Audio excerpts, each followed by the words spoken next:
A reading from Maria Valtorta's notebooks, June 19th, 1943.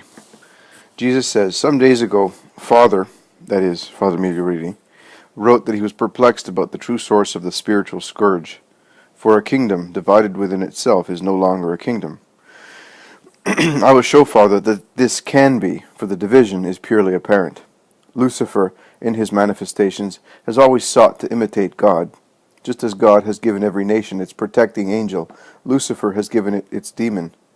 But as the different angels of the nations obey a single God, so the different demons of the nations obey a single Lucifer.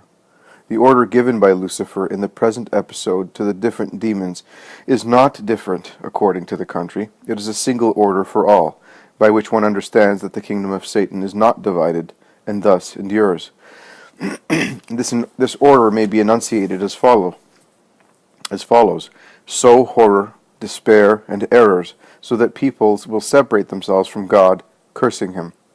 The demons obey and sow horror and despair, extinguish faith, strangle hope, and destroy charity. Over the ruins they sow hatred, lust, and atheism.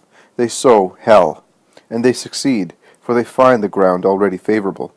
My angels also fight to defend the country. I have assigned to them, but my angels do not find favorable ground.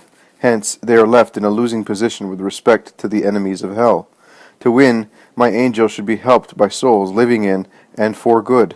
Living in me, they find some, but there are too few in comparison to those that do not believe, do not love, do not forgive, and are unable to suffer. It is appropriate to repeat, Satan has asked to sift you. And from the sifting it turns out that corruption is, as in the times of the flood, aggravated by the fact that you have had the Christ and his church, whereas in the times of Noah that was not the case. I previously stated, and repeat, this is a struggle between heaven and hell. You are nothing but a deceitful screen. Behind your ranks, angels and demons battle. Behind your pretexts lies the true reason, Satan's battle against Christ. This is one of the first selections of humanity, which is approaching its final hour, to separate the harvest of the elect from the harvest of the reprobate. But unfortunately, the harvest of the elect is small in comparison to the other. When Christ comes to defeat the perpetual adversary in his prophet, he will find few marked in their spirits by the cross." And this is the other passage of last night. Jesus says, "To obtain real fruits from the Eucharist, it must not be considered as an episode repeated at more or less distant points in time, but must be made the basic thought in life.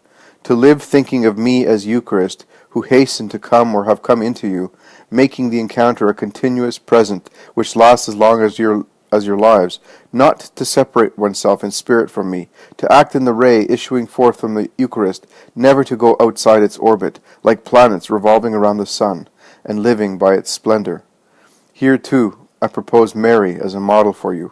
Her union with me must be the model for your union with me. The life of Mary, my mother, was entirely Eucharistic. The life of Maria, the little victim, must be entirely Eucharistic. If Eucharist means communion, Mary lived Eucharistically nearly all her life. For I was in my mother before being in the world as a man, nor when I was no longer a man in the world did I cease to be in her. We have never separated since the moment when obedience was sanctified up to the height of God, and I became flesh in her womb. So pure that the angels are less pure in comparison, so holy that no ciborium receiving me has such holiness. Only in the breast of God is there a perfection of holiness greater than that of Mary. After the triune God, she is the Holy of Holies. If it were granted to you mortals to see the beauty of Mary, as it is, you would remain enraptured and sanctified by it. There is no comparison in the universe that serves to tell you what my mother is. Be holy, and you will see her. And if to see God is the joy of the blessed, so to see Mary is the joy of all paradise. For in her not only do the angelical choirs and the hosts of saints take delight, but the Father, the Son, and the Holy Spirit contemplate her as the most beautiful work of their trinity of love. The two of us have never separated. She aspired to me with all the strength of her virginal, immaculate heart, awaiting the promised Messiah. The purest communion of desire which attracted me from the depths of heaven more lively communion from the time of the Blessed Annunciation until the hour of death on the cross. Our spirits were always united by love, most intense communion of love and immense pain during my martyrdom and in the days of my burial. Eucharistic communion after the glorious resurrection and ascension until the Assumption, which was the eternal union of the most pure Mother with her divine Son. Mary was the perfect Eucharistic soul. She was able to entertain her God with ardent love, superangelical purity, and continuous worship. How could I separate from that heart that was living by me? I remained even after the consummation of the species. The words spoken to my mother in the 33 years in which I was her son on earth are nothing in comparison to the conversations which I, as Eucharist, had with her as Ciborium. But these words are too divine and too pure for the mind of man to be able to know, and for man's lips to repeat. In the temple of Jerusalem, only the priest went into the Holy of Holies, where the ark of the Lord was. But in the temple of the heavenly Jerusalem, only I, God, go in, and know the secrets of the most holy ark, that is Mary, my mother. Strive to imitate Mary, and, since it is sometimes something too arduous, ask Mary to help you.